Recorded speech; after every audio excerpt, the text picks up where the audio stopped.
Hi guys, so today I have made a multimedia presentation for you to learn about John Dewey. So basically your front page is going to have obviously his name, my name, and then there are interactive buttons that you can click. So we have family life, birth, sources, major contributions, childhood and education, and if you look at the very bottom, there's also the home button and then a next button. So I'm going to go in chronological order so you can follow me, or you can do whatever you want to do. Okay, so first we're going to click on the next button and we're going to go to John Dewey's birth information.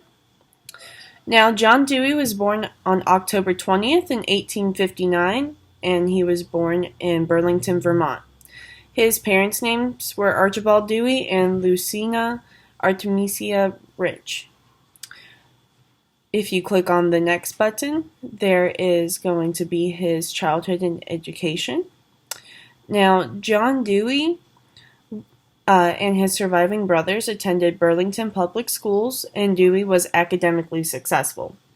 At the young age of 15, Dewey was accepted and enrolled at the University of Vermont in 1875. 4 years later, at the age of 19, Dewey graduated from the university, second in his class in 1879. Since John Dewey had made such an impact in psychology and education throughout his life, the University of Vermont named their psychology department Dewey Hall.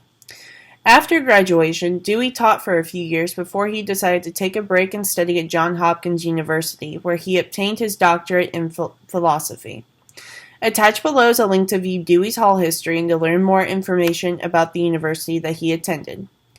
You can click on here and it'll take you instantly to the website that I have chosen for you.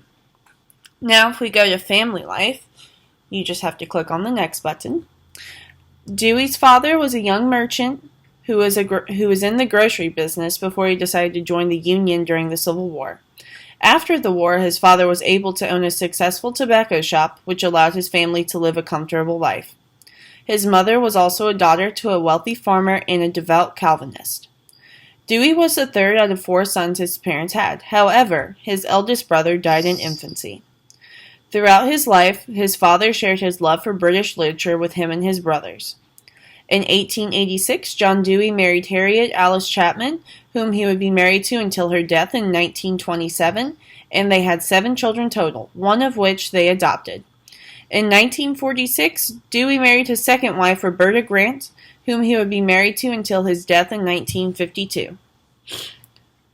I believe in the photo that I have attached is him and his second wife, Roberta.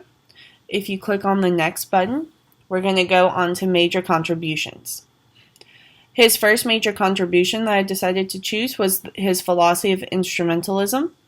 John Dewey called his philosophy on education instrumentalism, which largely centered on the human experience. Dewey believed that education should be based on the concept of learning through doing. He also believed that students' education should focus mainly on the future. However, he understood that the past needed to be taught as well. Critics of Dewey's philosophy believed that students would fail under his education system due to lack of learning basic knowledge and academic skills. If you click on the next button, we're going to look at another one. He was also a principal figure in education reform. John Dewey and his wife Harriet opened up their own experimental primary school called the University Elementary School at the University of Chicago in 1894. His goal with his school was to test his educational theories. However, he resigned when his wife Harriet was fired.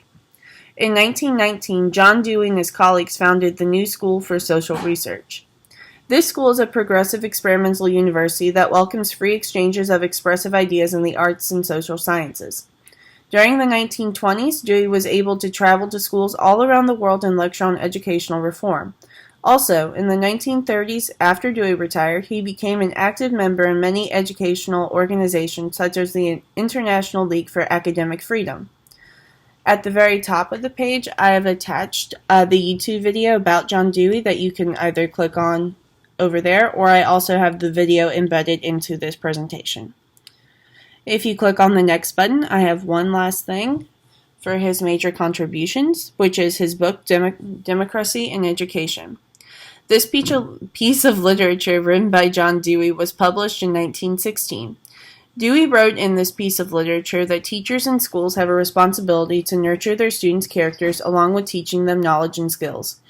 He also wrote in this book that education has to prepare students for the unforeseen future and that because of this, students must learn effective habits and have the ability to adapt and learn how to learn. By being able to look through Dewey's viewpoint in this book, it is easy to grasp that he believed that teachers need to be creative professionals that do not only know their subject matter. He believed that teachers also need to have a passion for knowledge, cognitive curiosity, and have the understanding of their students' individual learning processes. This book, specifically written by Dewey, shows exactly why he is considered the father of constructivism, along with Piaget and Vygotsky. If you click next, I have my sources where I have obtained this information for this presentation, and you can click on the home button after and it'll take you right back to the beginning, and you are more than welcome to look wherever you would like. Thank you.